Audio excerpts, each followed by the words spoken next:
Schauen wir mal über den Tellerrand nach Dänemark. Das ist unser Ansatz Nummer 4. In Deutschland läuft das ja so. Das Jobcenter muss dir hinterherlaufen, dir Termine vorschlagen und wenn du nicht kommst, wird in einem mega aufwendigen Verfahren über minimale Sanktionen diskutiert. In Dänemark hat man das Spießruder einfach komplett umgedreht. Dort gilt das Prinzip der absoluten Eigenverantwortung. Der Leistungsempfänger hat die gesetzliche Pflicht, sich selbst aktiv um Termine beim Amt zu bemühen. Das heißt, du musst dich melden, du musst zeigen, was du tust. Kümmerst du dich selbst nicht um einen Termin, gibt es im nächsten Monat einfach gar kein Geld. Keine langen Diskussionen über Sanktionen, keine Bürokratieschlachten. Wer Unterstützung will, muss die Initiative ergreifen. Davon könnte sich Deutschland echt eine Scheibe abschneiden. Der 5. und letzte Ansatz betrifft das Thema Kriminalität und Mitnahmementalität. Wir müssen den organisierten Missbrauch stoppen. Es gibt kriminelle Netzwerke, die Menschen aus dem EU-Ausland mit falschen Versprechungen nach Deutschland locken, sie in total überteuerte Bruchbuden stecken, die das Amt bezahlt und sie dann in Alibi-Minijobs drängen, um sofort volles Bürgergeld abzugreifen.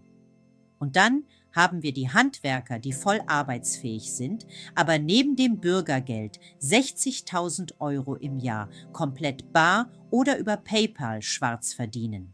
Das ist kein Kavaliersdelikt, das ist asozial und unsolidarisch. Die Lösung? Wir brauchen einen viel besseren Datenaustausch zwischen den Behörden. Das Jobcenter muss unkompliziert PayPal-Konten und Bankauszüge prüfen können.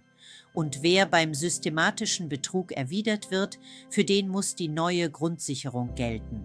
Schnelle Kürzungen um 30% oder im Extremfall der komplette vorläufige Entzug aller Leistungen, inklusive Miete.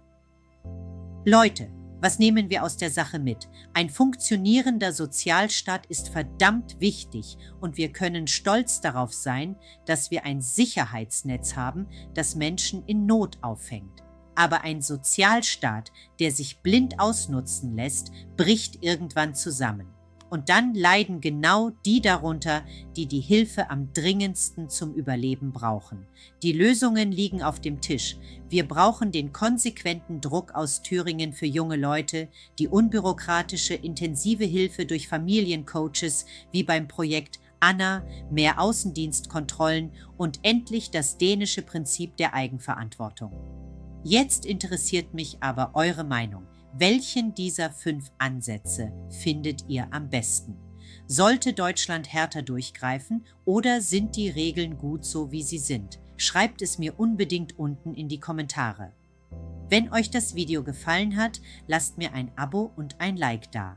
Teilt das Video mit euren Freunden und wir sehen uns beim nächsten Mal. Macht's gut, ciao.